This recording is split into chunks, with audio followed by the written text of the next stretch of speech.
no such thing as human rights in the Confucian cosmology. Individuals are always vulnerable and weak in front of power, nature.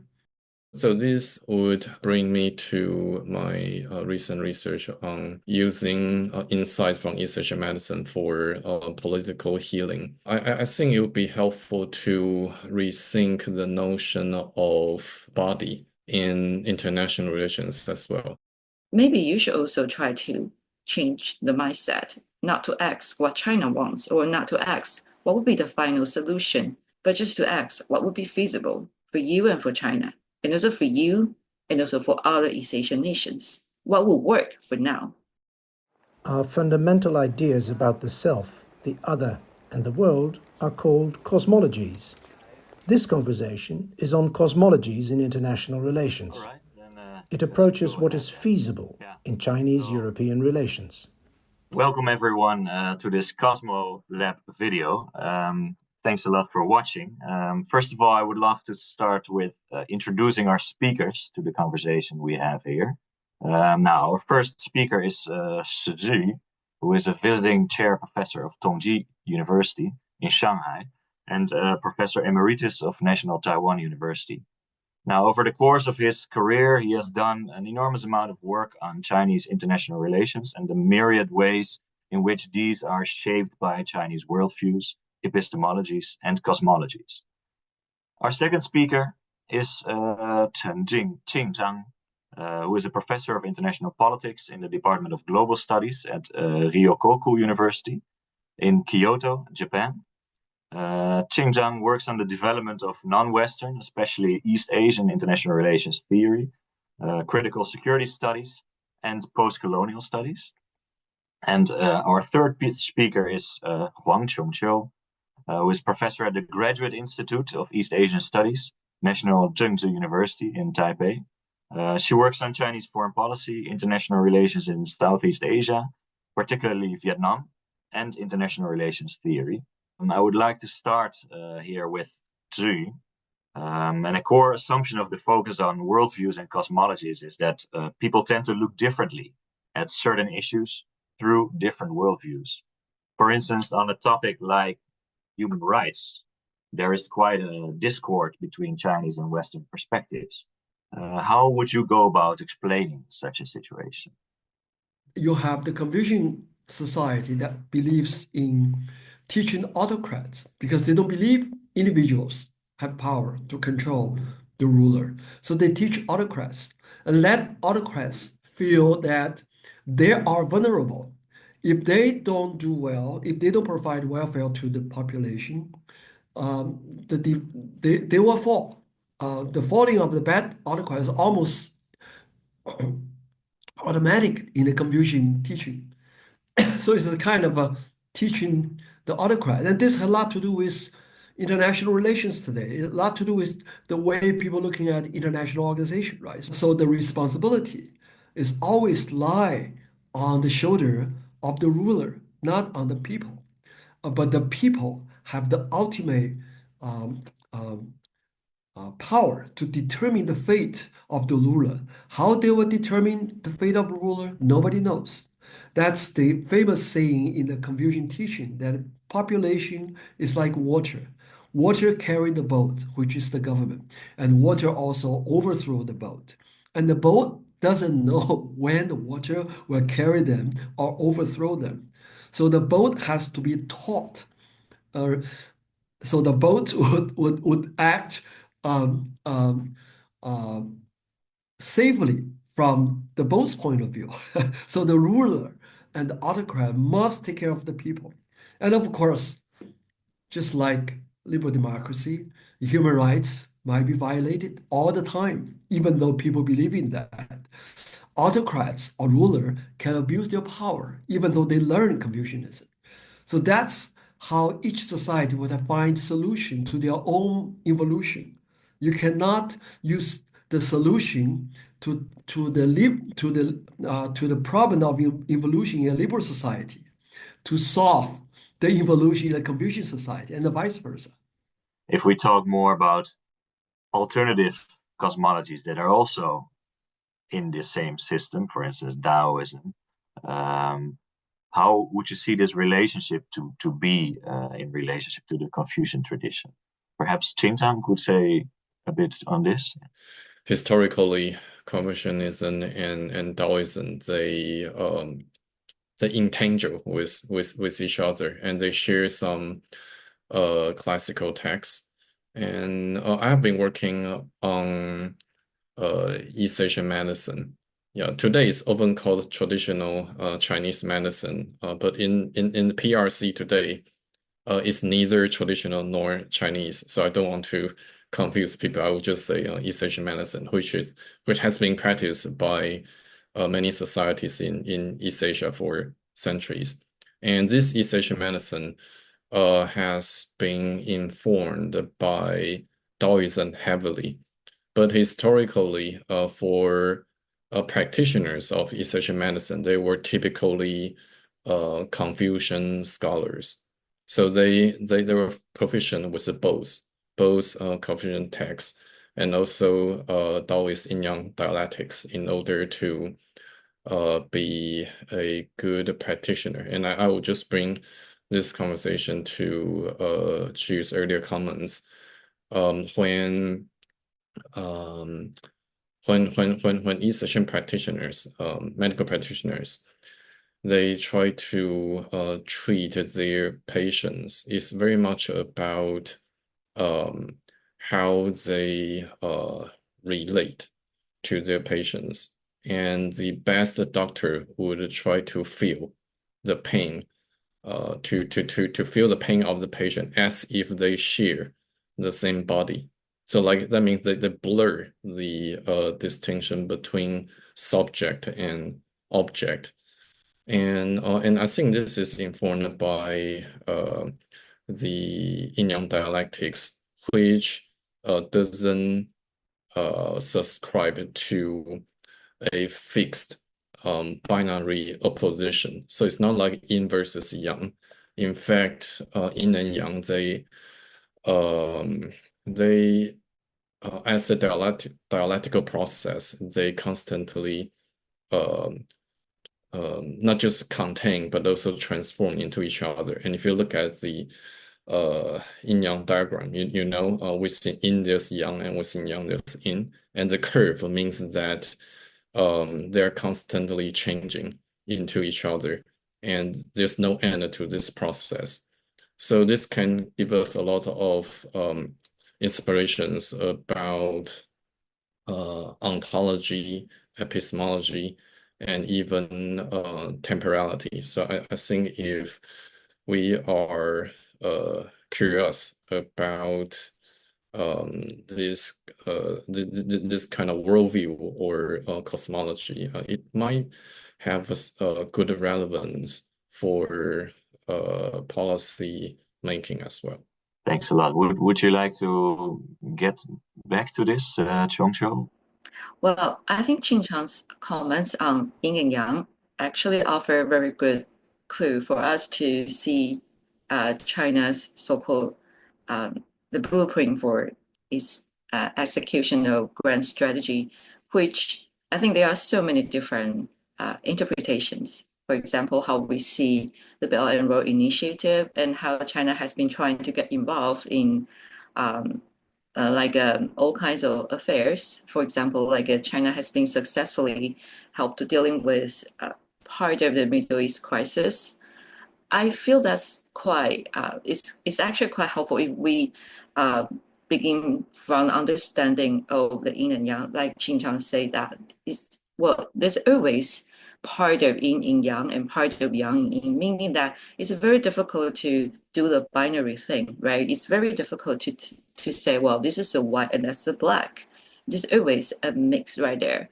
And the thing is, yin and yang, it's not gray. I think in the Western tradition, we say there's a gray zone, but in Chinese, that's nothing that we say gray. It's just they coexist. They're always there. And we don't need to find a third color to define them, because we don't, I mean, in a Confucian culture, I think binary is actually quite meaningless.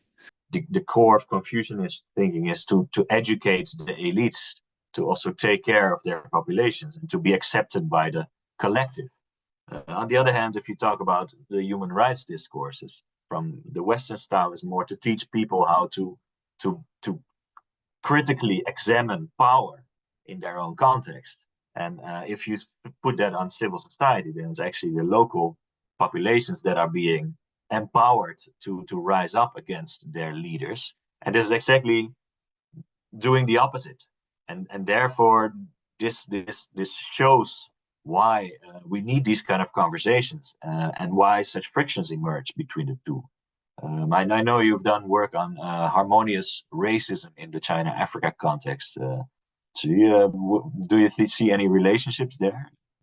I think the collective way is to avoid taking sides, not just the actor herself avoid taking side, but she will also try to enable all involved actors not to take side. So when there's a conflict, when there's a rivalry, um, they through all kinds of a process that Chiung-Chiu mentioned, uh, they are ready to wait for a longer time instead of trying to resolve the issue immediately. If we consider ourselves being just ourselves, then the way to protect our interest in a conflict is to look for friends, look for allies. And then everybody will take sides. Everybody can take advantage of you by taking your side, and you have to depend on them. And the other side would have to do the same. So big power get involved, and you have escalation, and the people on the front actually suffered, become instrument of the bigger power who intervene in the name of helping them. So the so if we consider ourselves being individual actors, there's almost no solution except depending on bigger power. If we consider ourselves being separate individual, left alone, we have to rely on ourselves.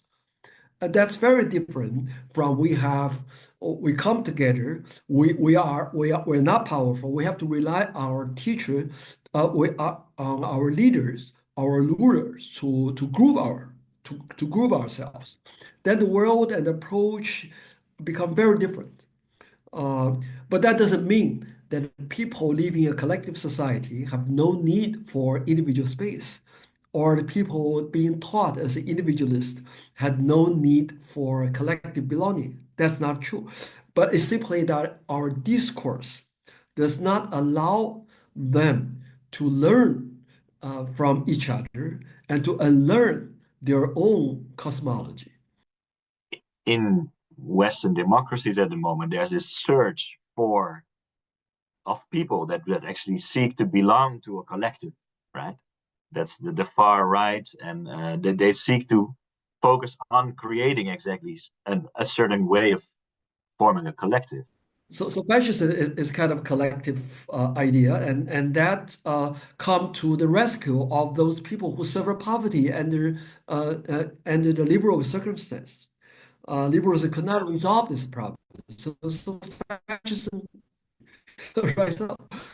It's just like in a Confucian context, you have all those spontaneous reaction from the population in South Korea, for example, to fight against the martial law, and the president would never imagine that people would spontaneously coming out. They don't talk to each other in advance, right? There's no prior communication or negotiation. How are we going to react to this?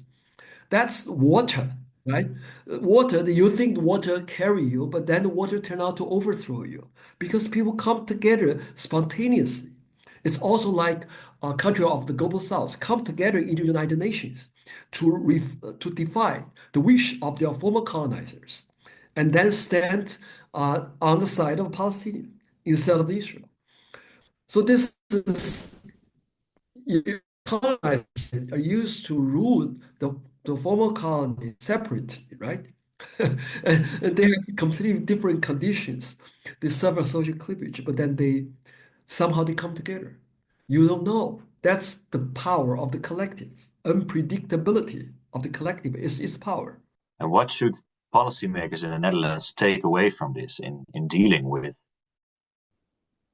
But if you look for solution, I think that's going to be very much a challenge. It's like security community, like EU or NATO, has been a solution to World War II and World War I and World War II.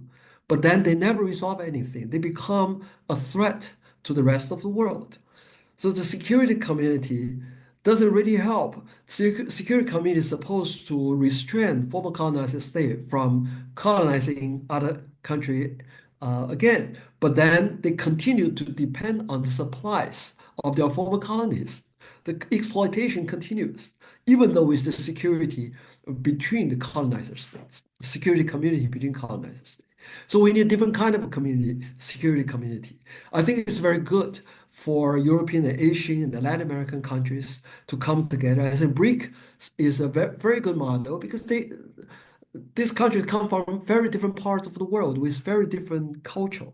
If they are willing to recognize each other, it doesn't matter whether democracy like India, some people say they're not, it is not now, but anyway, you have democracy like India or Pakistan, or failing state like Pakistan, whichever standard you use to judge them, they come together to recognize each other. So people are kind of relaxed when they face each other in this community.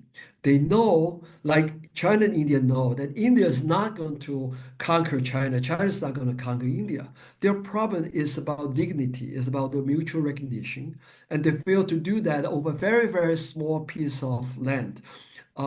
It's all about dignity. It's not about real security threat.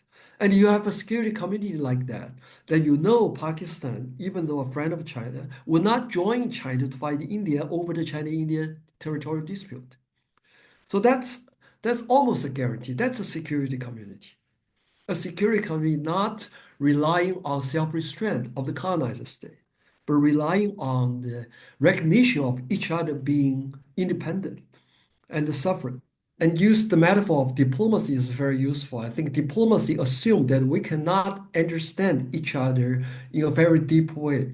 And we don't try to do that because that's going to be very intrusive. And they're going to create misunderstanding, right? So diplomacy is a way to coexist and to understand together with this something that I would call cosmological tourism. This cosmological tourism can allow us just to know the difference and to know that how we are not universal. We are just part of it, and we know that we can see ourselves differently from a different perspective. I know that Chiung-Chang has worked a lot on using the concept of healing and brought it to territorial disputes. I think that would be a nice example to start off with now. Would you say a few words on this, Chiung-Chang? I think it would be helpful to rethink the notion of body in international relations as well. So when we talk about the body, then political scientists would say, oh, if this is about state body, then with the rise of Westphalian international system, then state body has delineated territories. It has to be clearly defined. And this is kind of exclusive because it comes together with the notion of a sovereignty. So what belongs to me as my territory cannot be yours at the same time. And this creates a territorial dispute, very exclusionary, and also it reproduce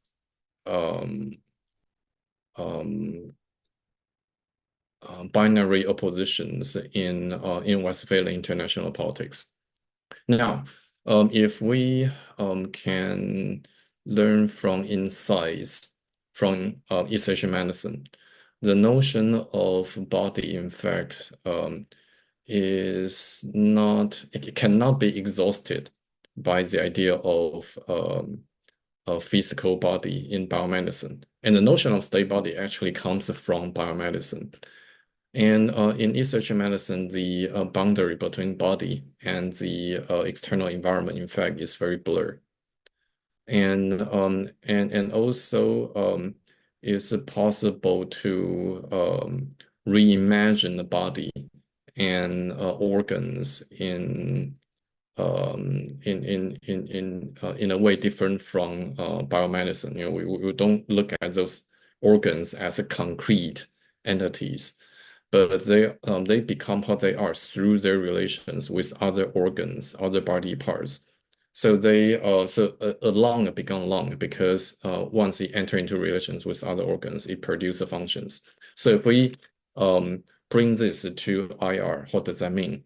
It means that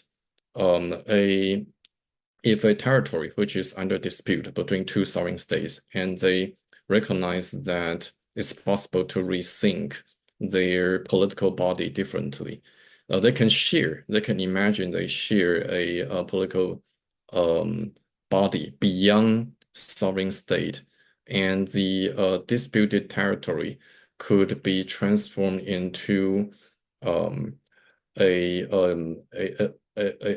useful organ within this imagined political body through functional cooperation.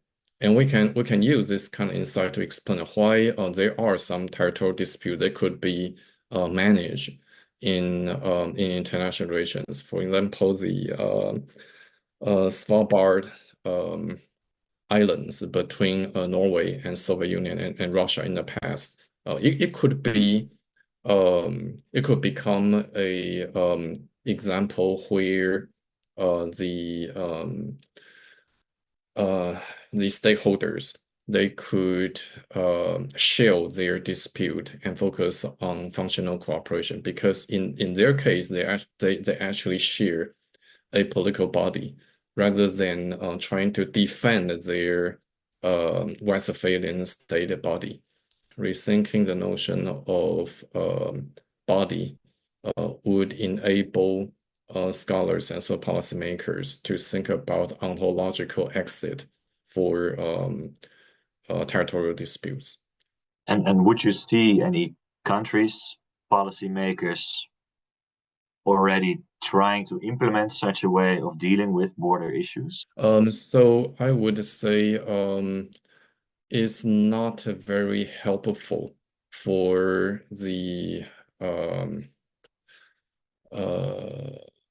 claimant states to continue and reinforce Westphalian bordering practices. For example, sending in more Coast Guard vessels or their Air Force, their Navy vessels to waters and airspace near Singapore Islands, because that's a continuation of Westphalian international politics, which is informed by exclusionary idea of state body and also sovereignty. I agree that Westphalian order is not a good solution to territorial dispute in Northeast Asia. But I just want to say that countries involved in these disputes just pretend to be sovereign state. They know they are not sovereign state, so they have to pretend. We have different cosmological philosophies, and how to how to make a kind of like a consistent or universalized understanding. I think this is related to the tradition or the civilizational environment that we are based. I think in East Asia, I mean here, especially under the influence of Confucianism, this is not really what we care. Like a Confucius wisdom teaches not to ask questions related to ontology, but we focus on the practical things. The most important thing is to ask the question, what would China feel feasible, and how to make that feasible things to be conductible. So feasible, why I emphasize the term feasible is because a lot of time, what Chih-yu already mentioned, that finding the solution is not the major purpose, but the process. And feasible means how to get everyone, how to get everyone in, how to make everyone become part of the community, and then we can form a collectivity. This is also related to Ching-Chang's comments. So to create the feeling that we are all together, the connectivity, I think that's the most important thing when China is practice its foreign policy, even today. Focus on the procedure and focus on what is feasible for now. It's not like a look already, it's not like a so eager to find a final solution, but just try to see something. So that anything can work for maintaining relationship for now. That will work for China and its neighboring country. And I think that's what happened in East Asia. And from that perspective, for the Western countries, especially for the EU members like the Netherlands, I would say that maybe you should also try to change the mindset, not to ask what China wants or not to ask what would be the final solution, but just to ask what would be feasible for you and for China, and also for you and also for other East Asian nations. What will work for now? And just not try to think that you must reach a certain end. I think that will become very dangerous then. If we now try to imagine ourselves to be in the shoes of Dutch policymakers working on China, what questions should we ask in the light of the discussions we've had today?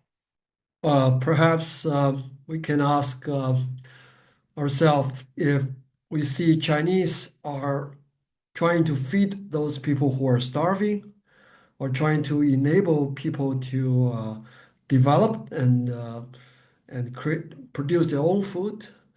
What should we do? We should look at this as a threat because that becomes a Chinese sphere of influence, or we should doing something similar as a competitor of feeding people under poverty. Maybe that's a question we should have. What's the general orientation? We don't look at we don't look for the goal or the destiny of Chinese foreign policy. We look at what they are doing instead of asking their destiny. And in the collective thinking, in the yin and yang thinking, there's no destiny. Everything is going cycles. There's always the ugly stage and the pretty stage. You don't try to move towards an end. It's not teleological. So maybe the Dutch government can think uh, how to move together with this idea of feeding the people first, rather than um, fighting for sphere of influences. Yeah, I think I would go back to my earlier discussion about yin-yang diagram. And I forgot to mention one thing. Yes, there's yin, there's yang, yin within yang, yang within yin. They are kind of transforming into each other, creating each other. But also, neither is complete without the other.